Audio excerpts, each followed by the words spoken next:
Olá, eu sou o Bernardo Esteves e estou aqui para conduzir a conversa de mais um diálogo da programação dos Seres Rios, o festival fluvial promovido pelo BDMG Cultural.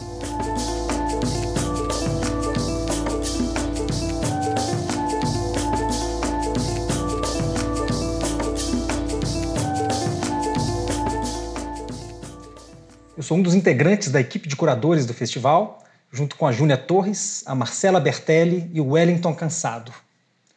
A gente pensou em trazer para esses diálogos perspectivas diferentes e plurais para a gente pensar juntos no lugar que os rios ocupam e que deveriam ocupar no nosso mundo e no futuro que nós queremos para eles.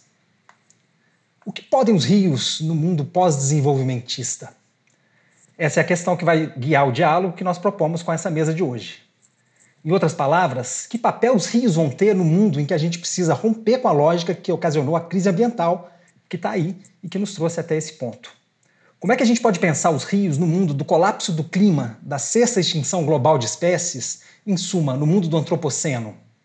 Nesse diálogo, a gente tenta entender o tamanho dessa encrenca e os caminhos por onde a gente pode começar a enfrentar esses problemas. Para falar disso, a gente convidou a Alessandra Corap, o André Arueira e o Gustavo Malaco, que eu vou apresentar para vocês. Gente, é um prazer contar com a presença de vocês. Muito obrigado por participar desse diálogo. A Alessandra Corap é uma liderança dos Munduruku, um povo indígena que habita o Vale do Tapajós, no Pará e Amazonas.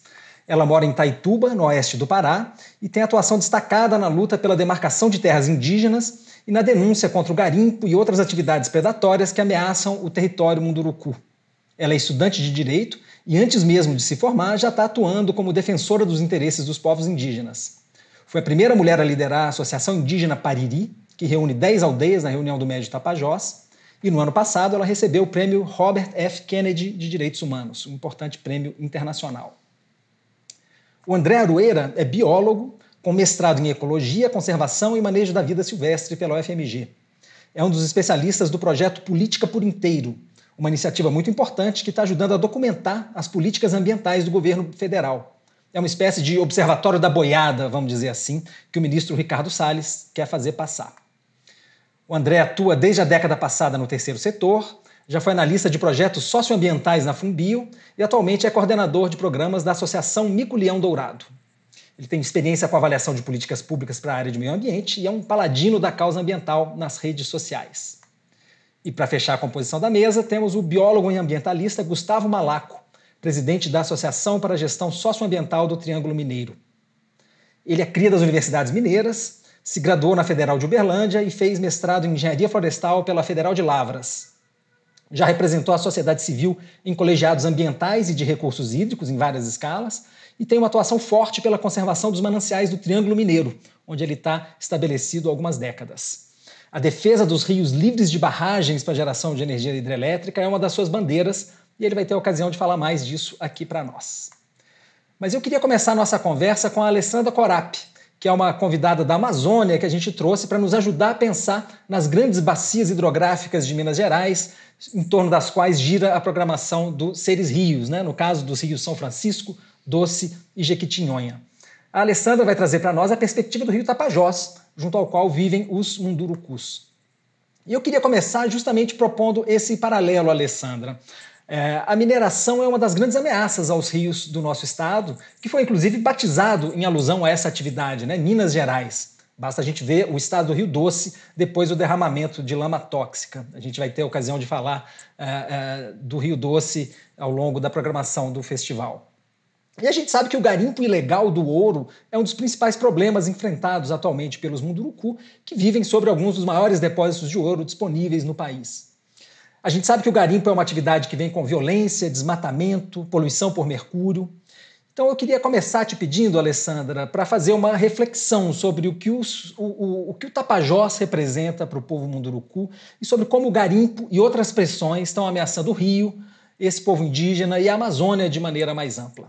Cabeaço ato. Como eu já fui apresentado, eu sou a Alessandra Corap, sou do povo Munduruku, da região do Médio Tapajós, mas que eu acompanho, né, somos aproximadamente 14 mil Munduruku, junto com a Caiabi, a Piacás, né, que fica na afluente do rio Tapajós. E outros povos que vivem mais embaixo do rio Tapajós, que é na frente de Santarém, que são 13 povos indígenas que moram, né? Então, é muito povo, é muito diversidade que existe. Eu sou vice-coordenadora também da FEPIPA e trabalho com 55 povos indígenas, então não é fácil o meu trabalho, né? É um trabalho imenso. E dizer que o Rio Tapajós ela é tudo, né? Foi criado dos três caroços de Tucumã.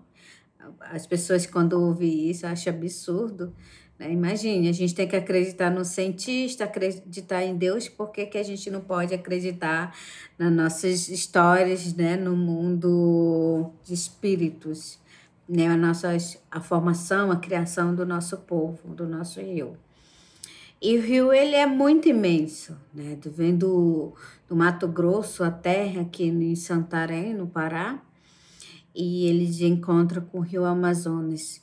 Só que ele está sendo muito ameaçado, começando lá do rio Telespires, que já existe 4 usinas hidrelétricas, São Manuel, Colíder, Telespires e Sinop. Então, é muito destruição por locais sagrados.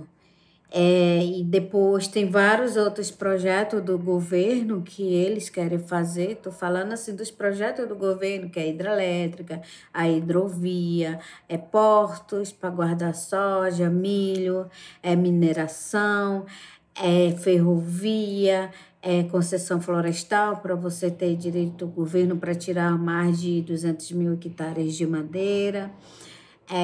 E tem outra luta que é constante, que é com os madeireiros, que é com o grileiro e é com os garimpeiros. Então, a nossa luta ela é muito ampla, muito grande.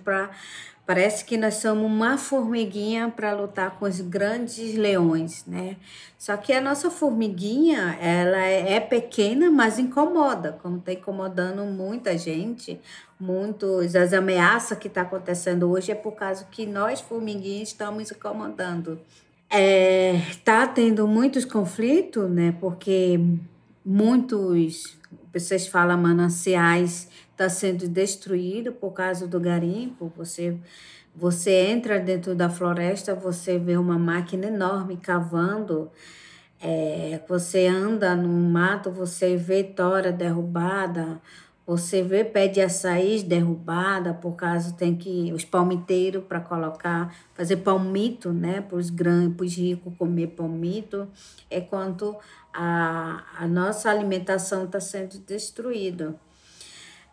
A gente está vivendo num momento muito difícil. Vocês viram no Fantástico como que é a situação. Armas, droga, bebidas, doenças, prostituição dentro do território. A única coisa que a gente vem fazendo é denunciando e falando que a gente não quer mineração, garimpo.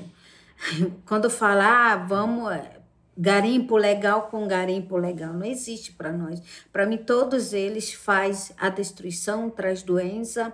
É só um modo de dizer, tá em garimpo ilegal, vamos legalizar. É como se fosse dizer assim, vamos... O cara lá tirando, matando, aí vão dizer, não, vamos criar só uma lei para ele matar mais. É isso que acontece com o garimpo, né? O garimpo ilegal, o garimpo legal é a mesma coisa, porque a gente já fez estudo conjunto com o Fiocruz e vimos que muito índice de mercúrio dentro do nosso corpo. Criança que estava com índice muito alto, que a Fiocruz fez, ela morreu, né? 2 crianças, ela faleceu. Ela faleceu de quê? Porque criança não era para morrer por causa de dor de barriga, por causa de pneumonia. É algo que está acontecendo. A gente está perdendo uns amigos que vêm para ajudar a gente, de repente morre por causa que surgiu alguma doença, fica magrinho, não consegue andar, fraqueza nas pernas, tem esquecimento, e aí é uma da situação do metilmercúrio. As mulheres não conseguem mais engravidar, perde o bebê, né? Então a gente vê que isso é causado pelo mercúrio. Mas será que legalizar vai trazer solução? Não vai trazer. Não vai trazer solução. Se estão falando na PL 191, está trazendo um impacto muito grande, os invasões estão tudo aqui perto, imagine quando legalizar. O governo vai perder o controle, o Ministério Público Federal também vai perder o controle, a sociedade vai perder o controle. Se não está tendo controle agora, quem vai controlar? Se o governo não está controlando nem agora. E a gente briga pela demarcação, né? Pela demarcação para garantir um pedacinho de terra. Já chega, a gente já fugiu tanto. Onde existe hoje grandes cidades, como Itaituba, Santarém, já foi uma aldeia um dia.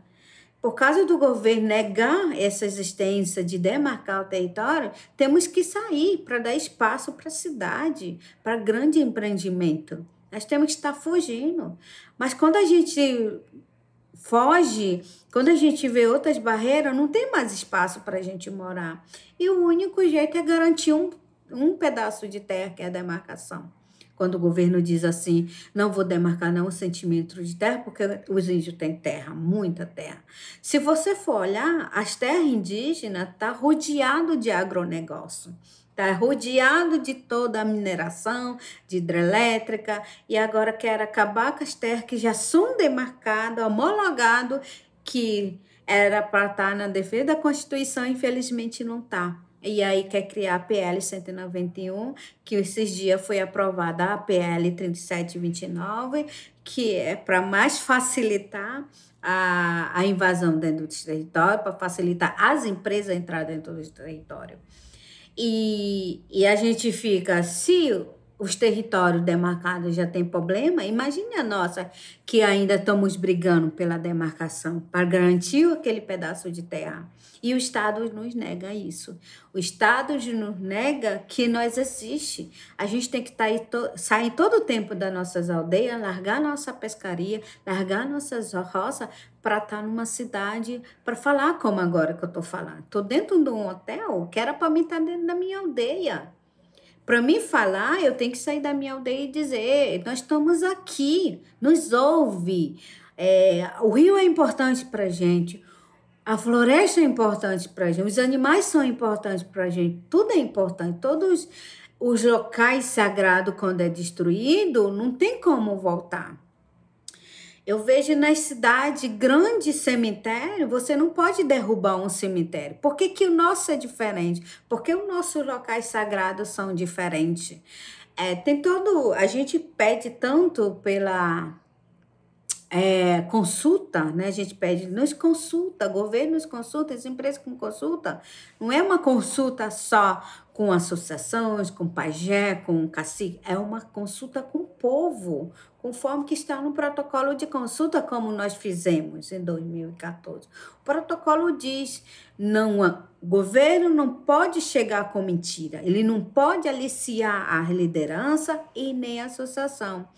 Tem que conversar com o povo, que são crianças, são mulheres, são guerreiras, pajé, que são caciques. Então, todos nós merecemos ser escutados, ser consultados. Infelizmente, o governo não faz isso. Como se chegasse numa associação e dizer que consultou todo o povo. Tem povo que nem sabe, tem povo que para chegar numa aldeia lá é 5 ou 6 dias para chegar de uma aldeia para outra aldeia. Imagine, o governo tem uma facilidade, mas infelizmente não quer nos ouvir. Infelizmente quer aprovar todo jeito as leis lá no Congresso, e aí quem está sendo afetado diretamente somos nós.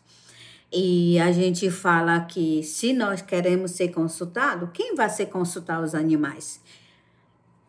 Quem vai consultar os espíritos? A gente sabe que para consultar os espíritos tem que ser o pajé que vai conversar com os espíritos, ele que vai orientar se nós podemos ir para um lugar sim ou não. Se nós desobedecer, acontece acidente, como picada de cobra, árvore cai, acidente acontece com a gente. Então, por isso que a gente obedece muito os caciques, porque os espíritos estão acompanhando.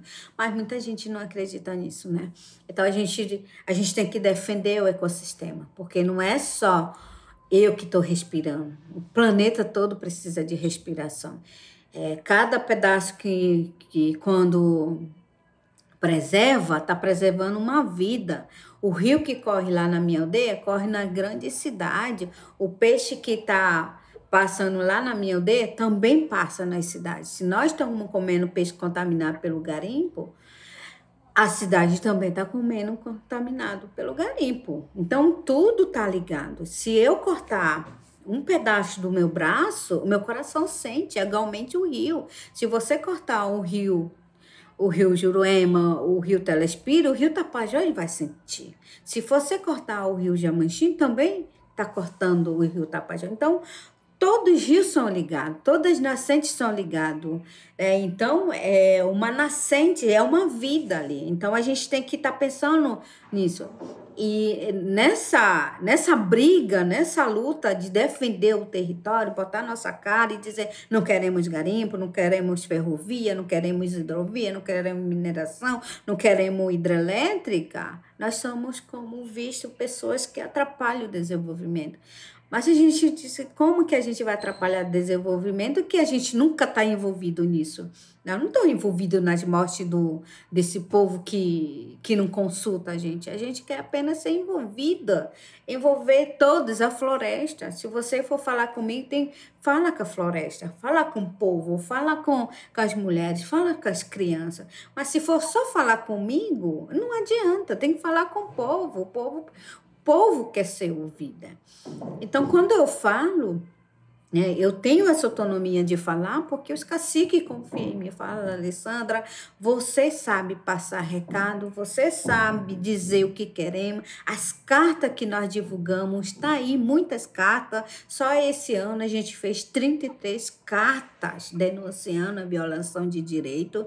E aí, o que vai acontecer? Será que para acontecer todo mundo tem que perder o seu maior, que é você beber água, que é você tomar um banho, que é você comer uma comida boa? Será que para isso o povo só vai ouvir quando a gente também não tiver nada para comer e eles também não vão poder mais comer, não vai começar a respirar? Então, tudo isso a gente tem que brigar pelo ecossistema. A gente está sendo ameaçados, né? Eles querem nos matar. Eu sempre tenho que andar escondido, porque eu preciso viver para garantir o território. Né? Quando entrou na minha casa em 2019, o meu filho me abraçou e disse: mãe, eu não quero que te mate. Eu chorei muito, sério. Eu chorei porque eu perdi a minha liberdade. Eu perdi a minha liberdade de estar andando, de estar com meus amigos. Eu perdi a minha liberdade de poder brincar, de curtir um pouco. Eu perdi essa liberdade. Mas quando eu olho as mulheres, as crianças, os caciques, eu disse, essa liberdade tem que ser maior. A minha liberdade só vai ser liberdade mesmo quando meus caciques, os territórios, ser livre das barragens, o rio ser livre das barragens, o território ser livre da mineração, e eu vejo essa alegria, essa autonomia, esse bem viver do meu povo. Esse sim que é a maior liberdade que eu tenho. Enquanto a minha liberdade particular, eu não importo. Importante é a liberdade do meu povo. Isso sim, para mim, é importante. Muito obrigado, Alessandra, pelo seu depoimento. Muito importante. A gente valoriza ele, especialmente quando a gente sabe que você está justamente sofrendo ameaças, se escondendo daqueles que te ameaçam por causa do seu ativismo, por chamar a atenção. E é muito importante a gente estar ouvindo esse seu depoimento. E eu queria aproveitar um gancho para continuar a conversa com o André, queria fazer uma pergunta para ele, usando o gancho quando você citou, Alessandra, a importância dos rios para um ambiente equilibrado, e eu sei que aqui a gente está entrando um pouco num dos centros de interesse do Aroeira. A gente sabe, Aroeira, que os rios saudáveis trazem inúmeros benefícios para o meio ambiente e para todos os seres vivos, né? Os ambientalistas e cientistas falam até em serviços ecossistêmicos que são prestados pelos rios. Claro que essa noção tem um lado meio problemático, porque eu acho que a gente não deve enxergar os rios como criaturas, seres que estão aí a nosso serviço para nos servir, né? Mas é fato que a gente tem que chamar atenção, sim, para esses efeitos que a simples existência dos rios tem sobre o equilíbrio ecológico e que são ignorados por muita gente. Eu acho que se esses benefícios fossem mais alardeados, talvez a gente tivesse uma relação mais sustentável com os recursos naturais, né?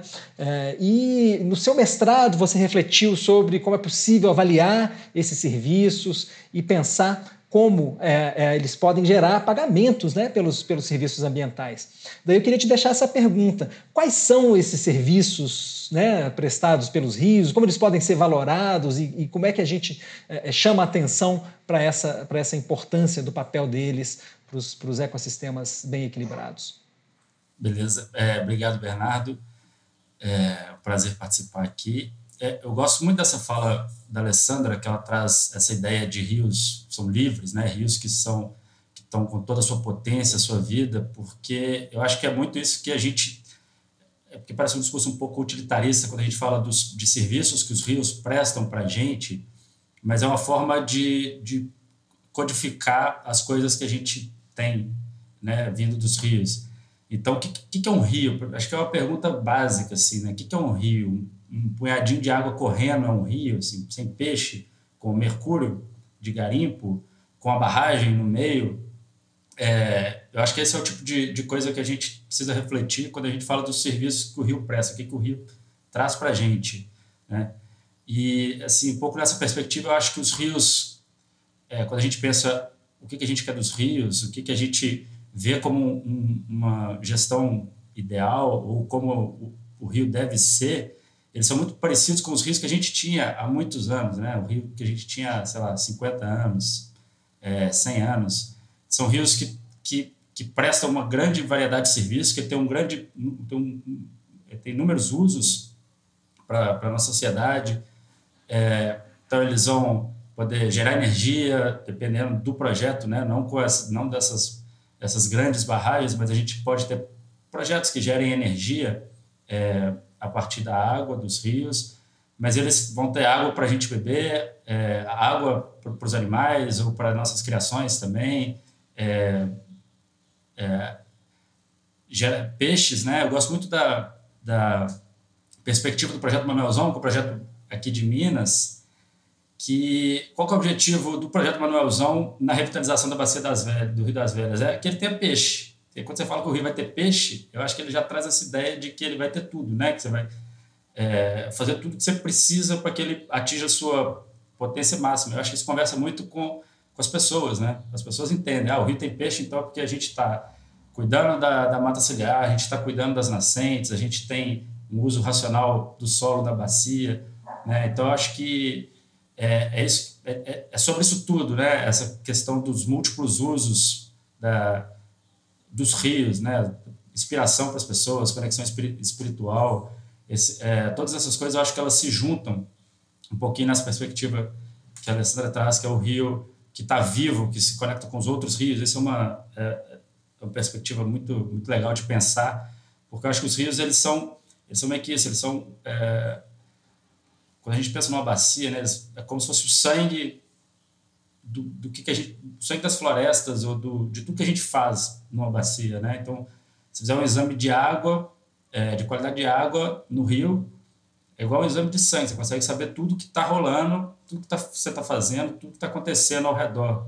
Isso é uma coisa que eu trabalhei no meu mestrado, né? A gente tentar olhar o que a gente... que tipo de elementos que a gente acha na água, com isso a gente consegue inferir o que está sendo feito, né? Então, eu acho que essa perspectiva ela é muito legal, porque a gente quer os rios vivos, a gente quer os rios não como a gente está vendo hoje. Eu acho que a gente está no pior momento para os rios, assim, em todos os sentidos, né? Sentido de regulamentação, de gestão, de legislação que embasa isso. A gente está acelerando por um caos climático, a gente não sabe o que vai acontecer com os nossos rios, e a gente está estrangulando eles dentro da cidade, canalizando, eles estão retos, estão presos.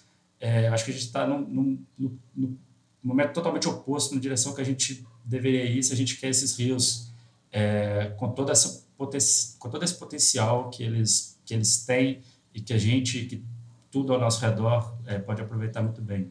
Muito bem, André. Muito obrigado por essas reflexões. Eu queria agora emendar também com uma pergunta para o Gustavo Malaco. Gustavo, eu queria te pedir para falar um pouco mais sobre essa sua grande bandeira no ambientalismo, que são os rios livres de barragens, né? Queria que você detalhasse um pouco para nós quais são os impactos das barragens sobre os ecossistemas em torno dos rios, por que é importante a gente ter rios livres de barragens e como é possível pensar, né, em formas alternativas e sustentáveis para a gente produzir energia se a gente abrir mão dessas barragens. Bernardo, muito obrigado, viu? E também honrado aqui que está com esses dois amigos aí, a Alessandra, preceder a fala muito importante, vigorosa, e parabenizar pela sua luta, Alessandra. E o André Aroeiro, um amigo de longa data. Bom, as barragens têm inúmeros impactos, né? Desde uma mudança de todo um ecossistema baseado em ambientes lóticos, em corredeiras, e a partir daí você cria um ambiente artificial, um reservatório. E aí você deixa de ter espécies especialistas, né, que dependem daqueles ambientes que a gente chama espécies reofílicas, né, que dependem de ambientes de corredeira. E então você tem peixes, né, como dourado, bagres, espécies que sem as corredeiras não vão conseguir justamente ter seus sistemas reprodutivos, né, suas funções ecossistêmicas dentro desse ambiente para que possam acasalar, etc. Em um reservatório elas são substituídas, por exemplo, por outras espécies, inclusive espécies invasoras hoje, que são até utilizadas como tilápia e etc. Então, a gente deixa de ter espécies especialistas para generalistas. Há outros impactos também em relação à própria questão de emissão de metano. Grandes reservatórios contribuem nessa questão da emissão de gases de efeito estufa, é um outro problema. Impactam diretamente os usos múltiplos da água, que está previsto na Lei 9433, nossa Política Nacional de Recursos Hídricos, ou seja, um rio, um recurso hídrico, ele deve contemplar diferentes formas de uso. A irrigação, o lazer e o turismo, aí sim a possibilidade de geração de energia, a irrigação. E quando um empreendimento desse hidrelétrico entra, ele pode, por exemplo, verter uma água, como, por exemplo, a gente sabe que aconteceu aí no Xingu, nessa volta grande, e, consequentemente, nos nossos pequenos e médios rios, que são os mais impactados agora, e, por exemplo, aqui em Minas Gerais, você tira a potencialidade turística.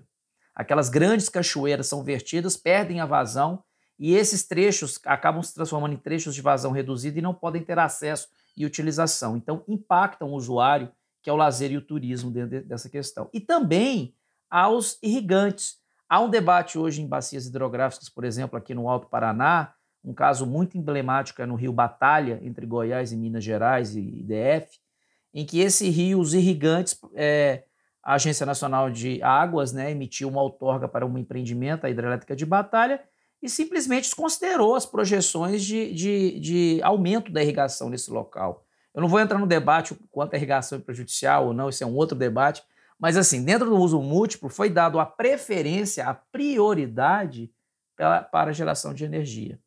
E aí os produtores rurais, o ecoturismo desse local que poderia ser utilizado, foi deixado de lado. Então isso é muito complexo, muito complicado. Há outras boiadas passando por aí, além de todos esses atos aí que a gente vê no governo federal de forma absurda. Em Minas Gerais, por exemplo, quando a gente vai discutir uma outorga, apesar de reconhecer o avanço, que a gente discute a cessão de água para um grande empreendimento dentro dos comitês de bacias hidrográficas, que devem ser valorizados, empoderados, que ali é um parlamento das águas em que a gente debate essa gestão de recursos hídricos, mas, ao mesmo tempo, por exemplo, a gente tem atos infralegais que diz que a gente só pode avaliar a quantidade de água. E aí, quando tem essa diversidade de atores que você tem que avaliar a qualidade e os ecossistemas aquáticos que deveriam ser reconhecidos como usuários de água, por que os peixes não são considerados usuários de água na nossa legislação? Se a legislação do licenciamento ambiental, nossa legislação da sua política nacional de meio ambiente deixa bem claro essa questão e que deve ter integração na nossa política nacional de recursos hídricos, fala gestão de recursos hídricos com gestão ambiental. E aí nós temos esse tipo de situação em que é desprezado demais usos e, infelizmente, o Brasil tem um histórico né? Isso não é só agora, de 20, 30 anos, não. Isso é da década de 30, 40, 50, 60, em relação a esse tipo de usuário, que é a geração de energia. Alternativas, aí entrando nesse ponto, Bernardo, sobre alternativas, o Brasil agora tem se tornado uma potência na energia eólica.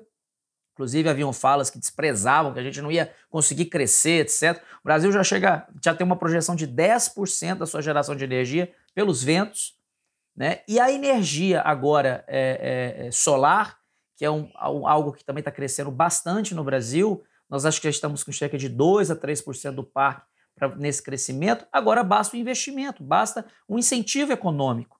E não como nós verificamos algumas iniciativas no Congresso, de você aumentar a carga tributária, na realidade, de tirar um pouco do incentivo econômico em relação ao sol, em relação a esse tipo de energia. Nós temos a biomassa também, com todos os parques instalados hoje, celulose, cana-de-açúcar, biocombustíveis, agrocombustíveis, que nós podemos ter um aumento dentro dessa possibilidade de geração de energia. E ainda a eficiência energética.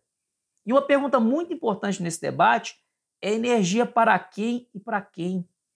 Eu estou parafraseando aqui o professor Célio Berna. A que destina? Porque quando a gente pega um rio, gera energia, esse sistema interligado maluco do Brasil, nós deveríamos investir em geração distribuída, em outros modelos, nesse tipo de incentivo.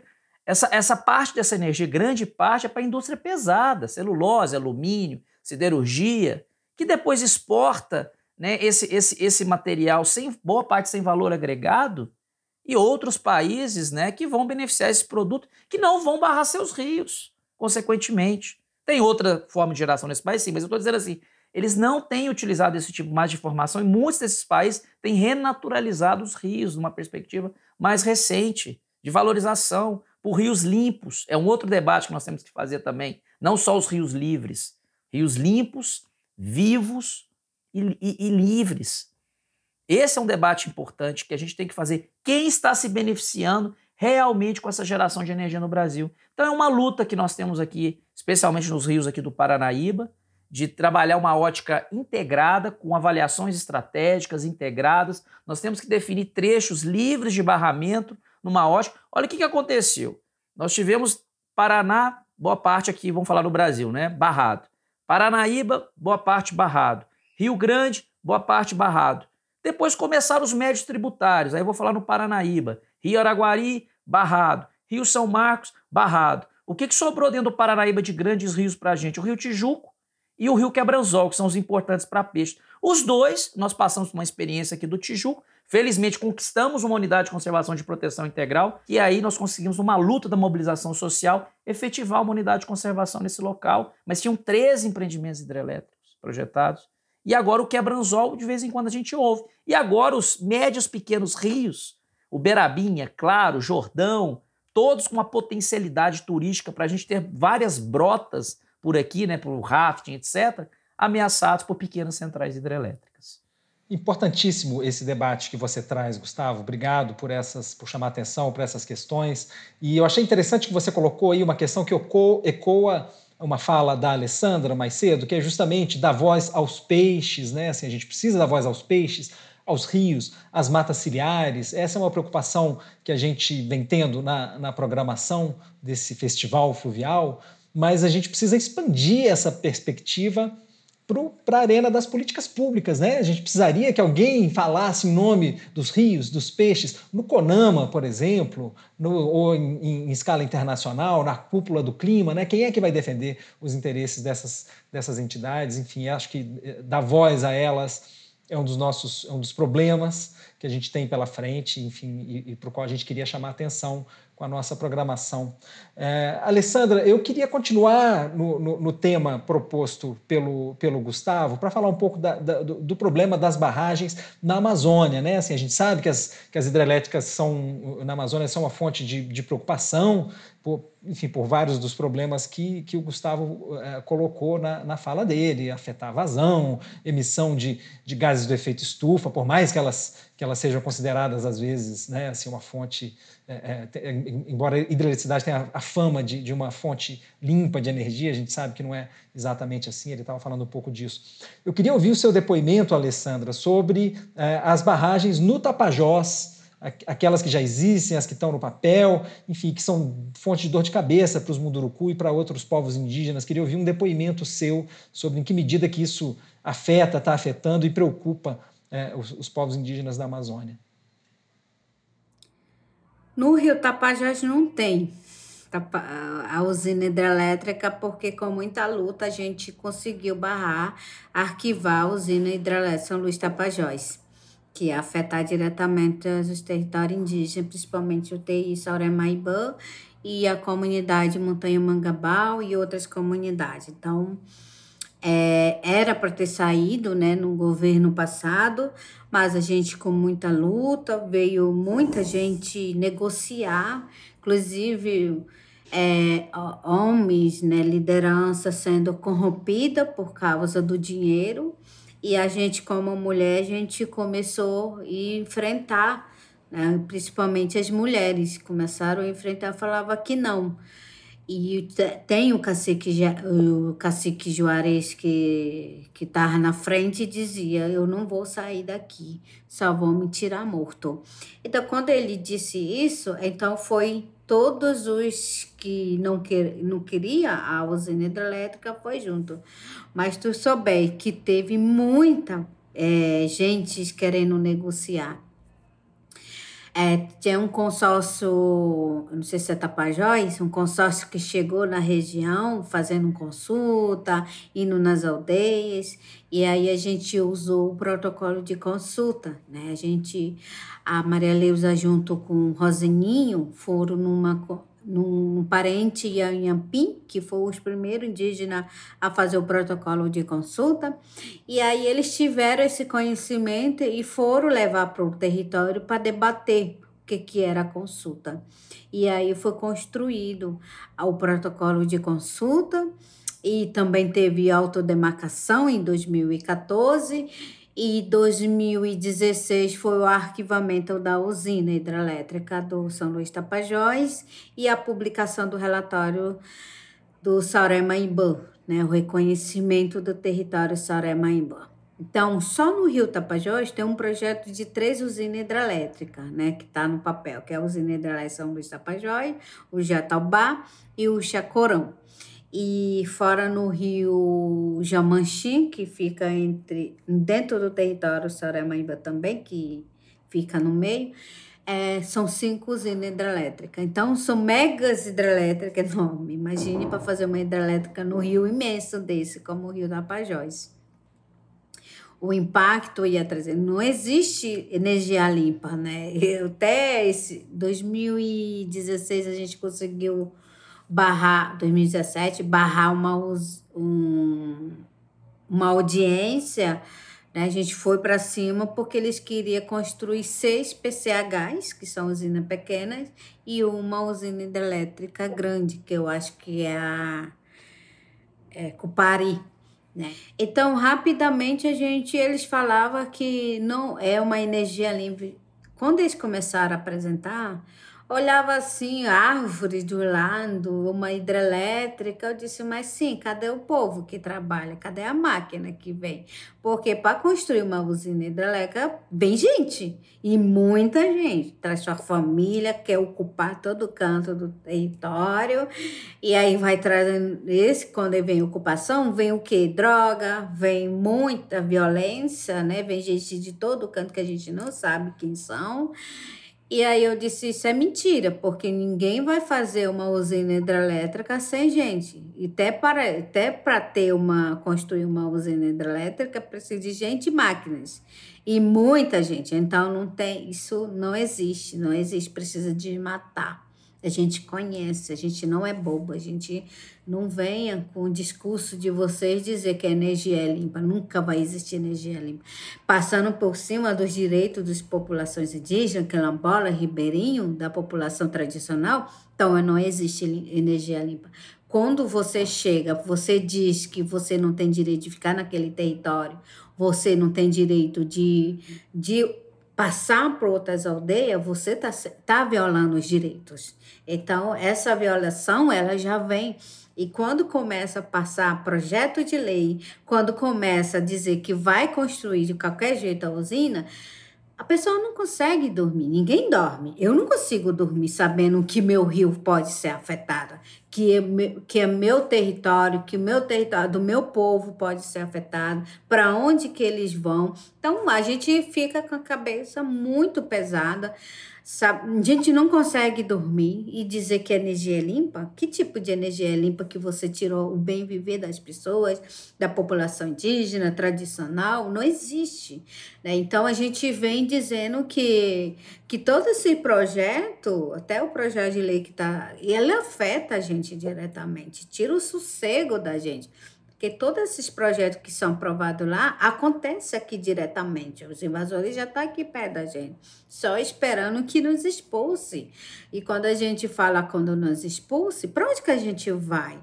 Será que o governo garantiu um lugar para gente que realmente fosse demarcar e dizer tudo certificado, homologado, demarcar e dizer, tá aqui, é o território de vocês.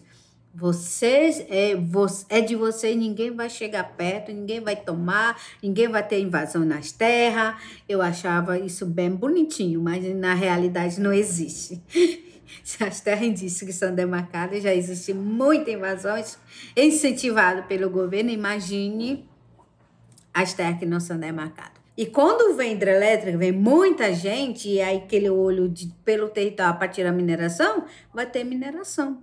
E aí vem a hidrovia, que é passar aos navios. Quando eles falam assim, vou passar a hidrovia vindo do Mato Grosso até no Tapajós, do Telespires no Tapajós, eu fico imaginando, a gente fica imaginando como que eles vão passar, que tem muita cachoeira. Se nós, para passar de voadeira, quebra a hélice, bate no nosso barquinho e de repente vai um navio enorme carregar soja, então vai ter muita destruição. Então vai ter muita destruição mesmo, porque muitas aldeias vão para o fundo, muitos peixes vão morrer, porque o peixe está acostumado 6 meses enchente, 6 meses, né? Inverno e verão, e de repente vai mudar o ecossistema do rio, né? E aí vai matar o rio, porque quando você constrói uma usina hidrelétrica, você vai mexer no solo, você vai mexer lá embaixo, e aí o rio vai perder o oxigênio, e aí surgem os peixes mortos, né? Vai morrer muito peixe, como eu vi isso no Belo Monte. Então, como que é energia limpa? Não existe energia limpa. Acontece isso no Telespires. Tanto peixe morto, até boto. Você vê boto buiado, jacaré buiado. Existe isso? Não existe energia limpa. Isso é mentira. Achar que só porque nós estamos no mato, morando lá no mato, nossos parentes é no mato, não conhecemos a natureza, não conhecemos o lugar onde nós moramos, e aí vem gente lá de São Paulo, de Mato Grosso, ou lá de Estados Unidos, dizer que vai ajudar a população indígena, que tudo é limpo. Não existe, não. Quem conhece o lugar sabe onde é limpo, o que é sujo. Muito importantes essas reflexões, Alessandra. Muito obrigado, para a gente pensar, né, realmente no que a gente considera uma forma limpa de energia. Eu acho que vale a gente ter isso em mente. E eu queria fazer uma transição, você falou dos peixes, eu queria puxar esse assunto com o André Aroeira, que tem reflexões muito interessantes sobre o problema da sustentabilidade da gestão pesqueira no país, né? André, você já publicou um texto muito rico, contando por que você parou de comer peixe, né? Ali a gente está falando de peixes oceânicos, né?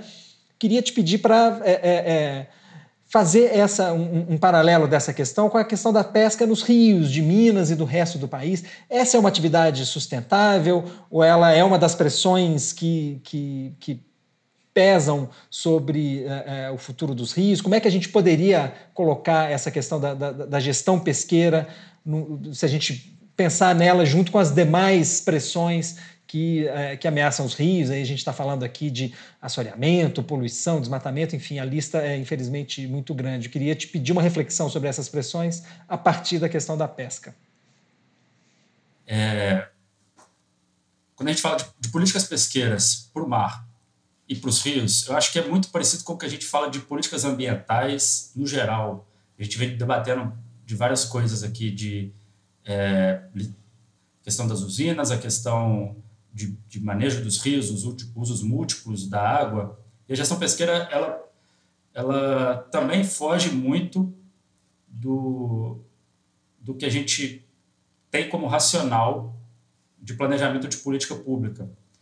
E então, eu acho que a gente tem os mesmos problemas de uma forma diferente, assim.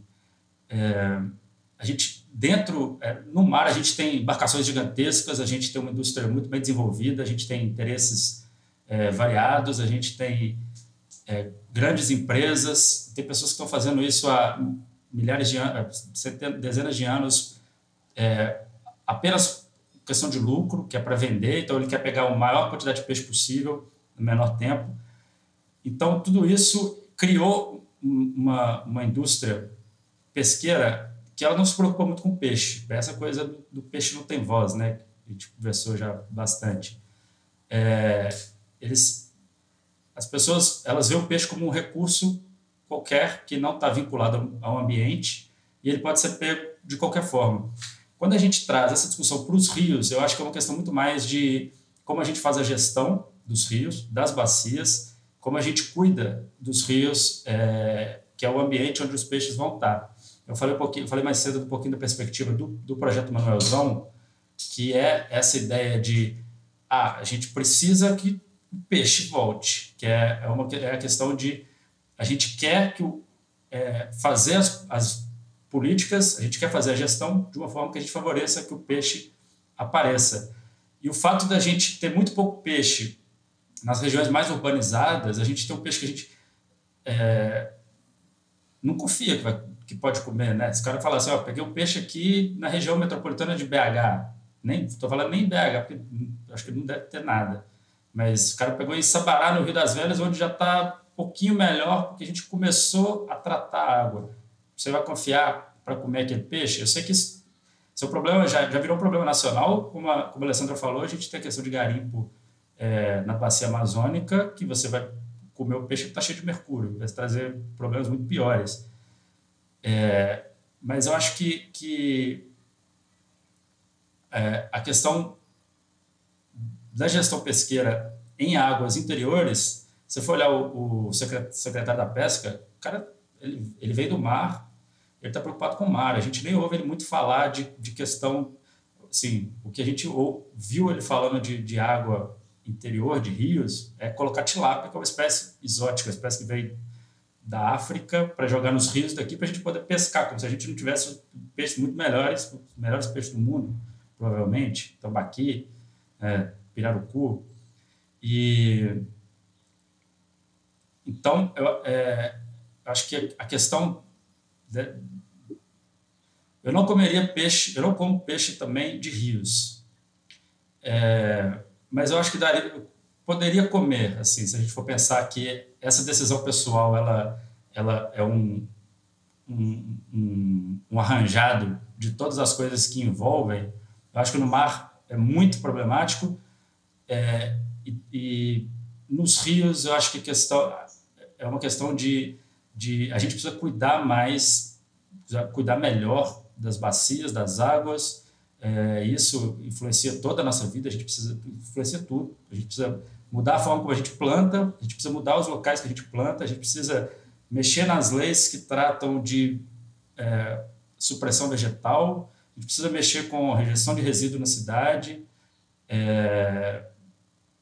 para poder favorecer que a gente tenha rios melhores, que a gente tenha alimentos mais saudáveis e mais confiáveis. Então, eu acho que é uma questão quase civilizacional. Comer peixe é um ato revolucionário, quase, nesse sentido, porque a gente, do meu ponto de vista, o mundo precisa mudar muito para que a gente tenha peixes que tenham pouco impacto e que sejam saudáveis, né? Então, que sejam bons para todo mundo, para o conjunto da sociedade. Sim, com certeza. André, outro ponto importantíssimo que você traz aqui para nós. Queria lembrar para os espectadores que o projeto Manuelzão, que o André citou nas duas falas dele, está contemplado. Ele é um projeto incrível e muito importante para a gente que está refletindo sobre rios em Minas. E vale lembrar que o Apolo Heringer está na programação de um dos diálogos dos Seres Rios, a mesa de número 5, dedicada às relações ecossistêmicas criadas em torno dos rios. Aconselho que vocês assistam também a esse diálogo. E eu queria fazer a transição para mais uma pergunta para o Gustavo Malaco, a partir de um ponto que o André começou a esboçar na fala dele, que é a questão das políticas públicas, né? Enfim, a gente veio discutindo aqui pressões de diversas naturezas que estão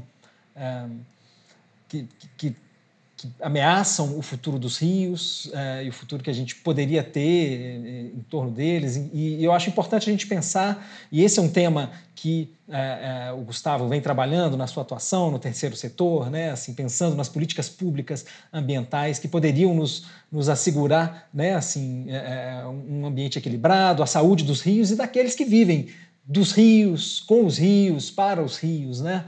Gustavo, se a gente pensar especificamente nos rios de Minas, mas também abrindo o escopo, né, para o conjunto do país, que políticas públicas ambientais poderiam nos levar a assegurar a saúde desses rios? O que a gente deveria priorizar na luta por políticas públicas ambientais, socioambientais, né, mais justas? Bernardo, ótima pergunta. Primeiro, efetivar a política, alguns instrumentos da Política Nacional de Recursos Hídricos. Não vou nem ainda debater novas políticas públicas. Vou dar um exemplo. Na nossa política nacional, na 9433, ela destaca que os planos diretores dos comitês de bacias hidrográficas, eu gosto de falar muito da questão dos comitês, porque eu entendo que uma ótima unidade de planejamento são as bacias hidrográficas, porque elas passam desses limites municipais, e aí você tem uma ótica da nascente, da parte média do rio, da foz, dentro de um contexto de vários municípios. E eu já fui presidente de comitê de bacia, participo pelo menos hoje de 5 comitês, e a gente vê que é uma política vigorosa, que empodera. É uma pena, aí depois a gente fala da implementação, porque boa parte das bacias do norte do país não possuem comitês de bacia. É aí que fala a implementação da política nacional. E os planos diretores, existe a obrigação que os planos devem constar a identificação de áreas sujeitas à proteção de recursos hídricos. E quando você analisa os planos diretores, isso é inexistente. É inexistente. Vou dar um exemplo. Aqui nós lutamos muito no comitê do Baixo Paranaíba, em que eu presidi uma época, dessas hidrelétricas no Tijuco. A gente salvou parte do problema com a implementação de unidade de conservação, mas era um ato, né, do governador. E depois, na atualização, na primeira versão do plano, nós identificamos uma área de proteção, dizendo que o rio deveria ficar livre de barramentos. Conseguimos implementar. Mas quando você olha todos os planos diretores, por exemplo, aqui em Minas Gerais e também em âmbito federal, eu participo do Comitê Federal do Paranaíba e no Comitê Federal do Grande, não conseguimos. Porque aí o governo federal, o setor elétrico, o lobby se organiza e fala, não, vamos deixar isso para a próxima vez. Então, uma primeira política efetiva seria a gente implementar o que está na lei e que é, muitas das vezes, ou desconhecido ou duramente combatido. Então, eu entendo que essa é uma ferramenta que existe. A segunda é justamente implementar esses outros comitês onde não existem. Aí o governo federal ele teve a projeção, e vários governos, não, vamos para o Sudeste, vamos para o Sul, um pouco do Nordeste, e a bacia amazônica, óbvio, alvo de vários empreendimentos hidrelétricos, não vamos empoderar a sociedade civil, não vamos dar voz aos povos originários, porque a gente sabe o Comitê de São Francisco, por exemplo, tem povos originários que participam, tem comunidades tradicionais, e aí nessa ótica, né, de bacias como Madeira, como Xingu, como o Tapajós, nós teríamos com certeza, né, vários povos originários participando e haveria esse debate plural com a sociedade, com os empresários, com os usuários e com o poder público. Mas não há essa política de implementação.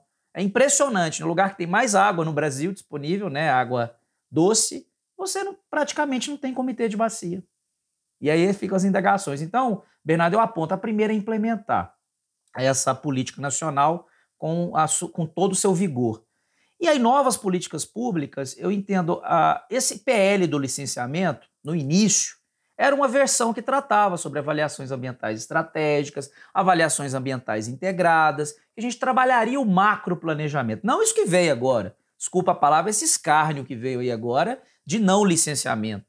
Então, a gente poderia trabalhar uma versão do licenciamento ambiental em que você trabalharia locais que não poderiam receber barramentos, minerações, por toda a complexidade socioambiental.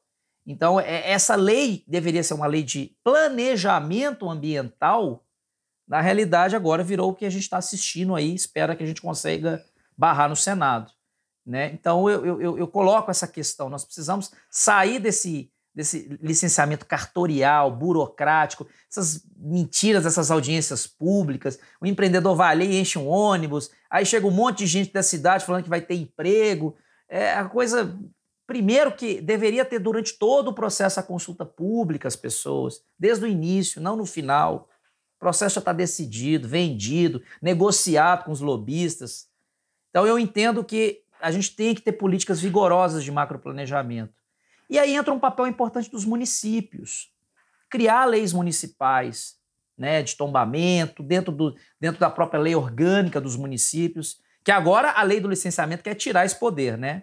Eles querem tirar as certidões dos municípios. É todo um pacote para arrebentar a biodiversidade, povos originais, comunidades, população, sociedade civil. Então eu entendo que os municípios têm que também assumir esse papel. É muito importante, dá para trabalhar numa Câmara de Vereadores. O reconhecimento dos direitos da natureza, já há iniciativas pelo Brasil nessa perspectiva, Florianópolis, por exemplo.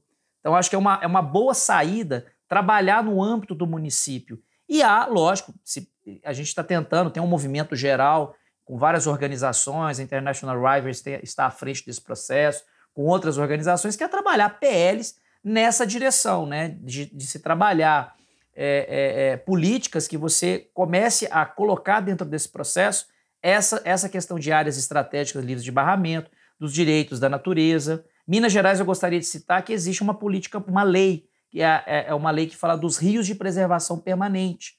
Por que não ampliar outros rios em Minas Gerais com esse caráter protetivo? Como também pelo Brasil.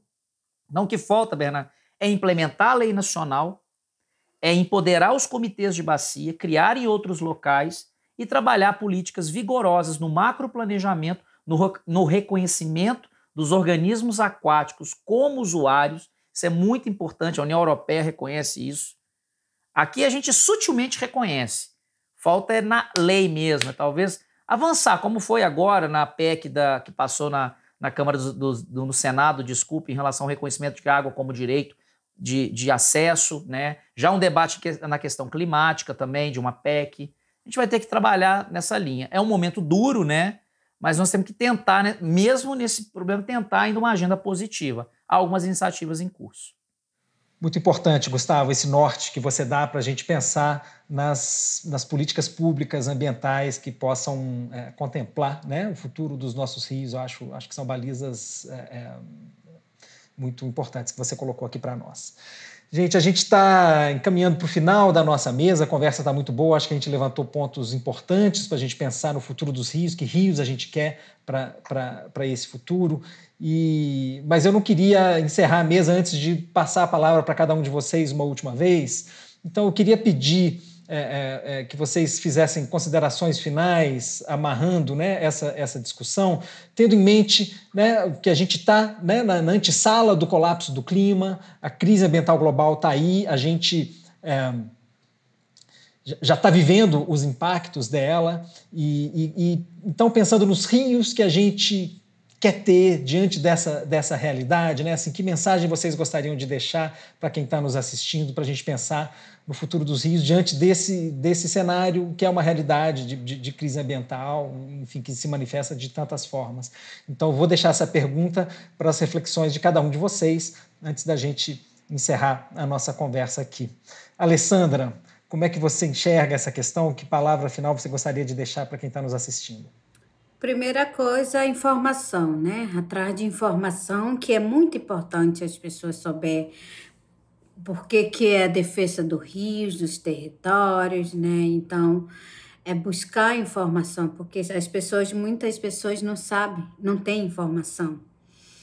buscar páginas verdadeiras que estejam naquela falando sobre o meio ambiente, sobre povos indígenas, sobre rios, começar a se interessar mais sobre esse tema, né? Eu sempre falo que o meio ambiente somos nós, né? Nós somos o meio ambiente porque quando afeta nós, afeta todos que estão do nosso lado, que são os animais, que são rios, que são os peixes, são as nascentes. Então, tudo que afeta diretamente os animais, ou a floresta, afeta nós, povos indígenas. E dizer que cada um tem seu papel. Você olhar, né? A gente, aliás, as pessoas têm que olhar para o seu lado, porque a gente muitas vezes olha só para um lado, você olha a parede para um lado e para o outro, você não enxerga o que o vizinho está sentindo, você não enxerga que uma nascente está sofrendo com muito lixo, com dejetos, né, sendo jogados no rios, você não observa isso. Mas para parar um pouquinho para pensar, dá uma olhada lá fora, dá uma olhada no rio, dá uma olhada nas nascentes como que ela tá, se ela tá precisando da sua ajuda. Só do fato de você sair do seu mundo quadrado, você vai ver que tem um mundo maior, imensa, para preservar, né, em defesa dos rios, em defesa da vida. Não só para os povos indígenas. Eu falo dos povos indígenas porque a gente que está na frente, né, de cara, nós que estamos sentar aqui no meio, qualquer momento pegar um tiro, mas a gente nunca vai deixar de lutar. E dizer que os estudantes, professores, empresas, né, pessoas ambientalistas, temos que dar a mão um para o outro, porque o rio é vida. Toda a floresta é vida, então a gente tem que começar a dar a mão uma para as outras e não largar a mão. A gente tem que sentir a dor do outro, a gente tem que sentir o que a pessoa está sentindo. Não só a tristeza, mas também a alegria, tem que compartilhar as alegrias, compartilhar o que aquele movimento fez, o que aquela ONG fez, o que aquele povo está fazendo, quilombola, ribeirinhos, indígenas. Então, a gente tem que olhar o mundo todo, né? Não podemos só olhar na nossa frente, nós temos que olhar para os nossos lados. Mas é isso, buscar mais informação. Perfeito, Alessandra. Muito obrigado por essas considerações. André, que futuro dos rios diante da crise ambiental global? Que mensagem você gostaria de deixar para quem está nos vendo? Eu acho que uma mensagem que amarra tudo isso é que cuidar dos rios ele não é uma coisa, um pacote específico, assim, não é uma política única, ele é um conjunto de coisas acontecendo simultaneamente na sociedade, né? A gente conversou sobre várias questões de bacia hidrográfica, resíduos, energia, mineração, agricultura. Então, acho que tudo isso precisa confluir, né? A gente está num estado que já sofre muito com questões relacionadas ao uso de recursos hídricos. Você falou das mudanças climáticas, a gente nem sabe qual vai ser o impacto, né? Que se a gente está caminhando para 1,5 graus, para 2, para 3, para 5, a gente tem metas, mas elas estão diferentes das projeções, que estão diferentes do caminho que a gente está no momento. Então, a gente não tem nem como muito dimensionar o impacto que a gente vai ter. Então, imagina como é que vai ser as veredas do norte de Minas, né? A gente já está vendo, perdendo muitas veredas, está sendo documentado diariamente, veredas com muito menos água, veredas que já secaram, veredas que não atingem a sua potencialidade como era no passado. A gente viu que outro dia eu estava vendo um documentário em Montes Claros, eu morei em Montes Claros alguns meses, um senhor resgatando lá as memórias de quando ele vivia no meio rural. Ele falava que em Montes Claros ele passava 6 meses com chuva e 6 meses com sol. E depois ele ainda conta que nos meses de chuva ele não conseguia nem secar a roupa. A mãe dele secava a roupa com um ferro de passar roupa carvão, ele precisava secar a roupa todos os dias. Eu penso, Montes Claros tinha 6 meses de chuva, com de uma maneira tão intensa que o cara não conseguia secar a roupa. É uma coisa, assim, o que a gente está fazendo com os nossos ambientes, né? A gente fala de rios, mas a gente pode ter uma outra perspectiva de rios voadores, né? Porque já conversa com a Amazônia, mas acho que Montes Claros devia ter seus rios voadores, de alguma maneira. A Mata Atlântica tinha os seus rios voadores. E perdeu. A gente não sente tanto o impacto, porque a gente tem pouco registro do que era e porque a gente ainda tem a Amazônia lá. Então, acho que tudo isso, a forma como a gente vai cuidar dos nossos rios é a forma como a gente vai viver como sociedade. Então, a gente precisa, eu falei mais cedo que os rios, eles no futuro, eles precisam ser mais parecidos com o que era no passado, é muito isso, né? A gente precisa voltar um pouquinho até essa relação com a natureza que a Alessandra traz muito bem e mudar esse modelo essa noção de progresso, de desenvolvimento que a gente tem, que vem há 500 anos massacrando nossos rios. E, né, então, assim, é um pouquinho a quem interessa esse modelo, né? Eu acho que um modelo diferente, que seja mais resiliente, mais conectado com o ambiente natural, vai ser melhor para todo mundo. Então, eu acho que uma sociedade que assim como a natureza, que ela tenha mais diversidade, eu acho que ela vai ser mais amigável, vai ser melhor para todo mundo. Uma coisa mais diversa, mais resiliente, mais forte e com diferentes possibilidades de viver e de lidar com o mundo. Acho que essa é a mensagem. Perfeito, André, muito obrigado. Gustavo, então, passando a palavra para você, para a gente fechar essa discussão sobre o futuro dos rios, o que a gente quer deles, o que a gente pode conseguir, enfim, que mensagem final você gostaria de deixar para quem está nos assistindo? Primeiro, agradecer por essa oportunidade promovida pelo BDMG Cultural, a Júlia, no nome do BDMG, Bernardo, pela moderação aí, e os dois amigos, Alessandra e André Aroeira. Primeiro, toda a solidariedade e apoio ao povo Munduruku. Finalmente eu vou conhecer o Rio Tapajós esse ano. Eu estive no Amazonas, Negro, Madeira, mas esse ano eu vou chegar na cereja do bolo, finalmente. Dizem que é o rio mais belo do Brasil. Vou constatar e tenho certeza que vou encontrar esse ambiente. Bom, Bernardo, os rios, inicialmente, durante aí as duas inserções, desejo rios livres, limpos, vivos, rios que tenham uma ótica de desenvolvimento sustentável, com a utilização pelo ecoturismo, com a economia verde. A pandemia da Covid-19 demonstrou o quanto que o turismo regional ganhou, né, por conta dessa impedimento, né, de grandes deslocamentos, etc. Eu vejo isso aqui, as cachoeiras da região, como houve um aumento significativo, mas para isso também precisa de um planejamento. Então, para isso precisamos desses rios limpos, sem barramentos. Precisamos, por que o investimento numa grande hidrelétrica com juros subsidiados e por que não milhares de empréstimos pequenos para produtores rurais desenvolver suas atividades, por exemplo, no ecoturismo, onde tem uma cachoeira no fundo da sua propriedade. O BNDMG está aí para isso, para a gente trabalhar essas políticas em Minas Gerais e o BNDES também no nível do Brasil. Isso é algo muito importante. Essa questão da segurança hídrica, que é tão importante nesse cenário de mudanças climáticas. Quantos milhares de empregos seriam criados no Brasil ou quantos milhões de empregos? O próprio estudo da WRI destaca na economia verde em relação à recuperação de ambientes de APPs, de áreas de preservação permanente. É esse tipo de rio que vai dar segurança hídrica às grandes cidades e ao agronegócio brasileiro que está matando sua galinha dos ovos de ouro.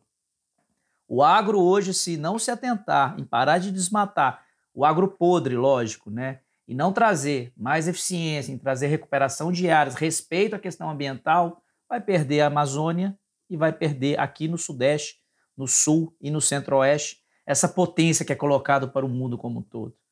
Então, esse tipo de situação é direto. E queria reforçar aqui o apelo à luta em Minas Gerais em relação ao São Francisco, ameaçado agora por mais um empreendimento hidrelétrico de Formoso. É muito importante se atentar a um cenário que você tem redução hídrica pelo processo de mudanças climáticas. Para quem que é esse empreendimento? Então, a nossa mensagem é que nós tenhamos uma potência econômica nesse tipo de vertente de desenvolvimento, que una turismo, segurança hídrica, respeito aos povos originários, às comunidades tradicionais e, consequência, uma população que possa, como eu, ainda um dia aqui em Uberlândia, ter todo o meu rio Uberabinha limpo e que eu possa nadar desde a foz até a nascente dele, que ainda, infelizmente, ameaçado por hidrelétricas e ainda pelo despejo de efluentes dentro do processo. Muito obrigado, encerro com essa mensagem.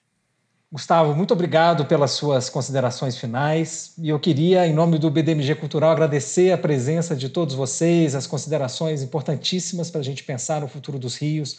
Alessandra Corap, André Arueira, Gustavo Malaco, muito obrigado. E a vocês que estão nos assistindo, queria deixar o convite para assistir a outros diálogos do nosso Festival Fluvial Seres Rios, que exploram mais a fundo algumas das questões que a gente levantou aqui nessa conversa. Muito obrigado, um abraço a todos vocês.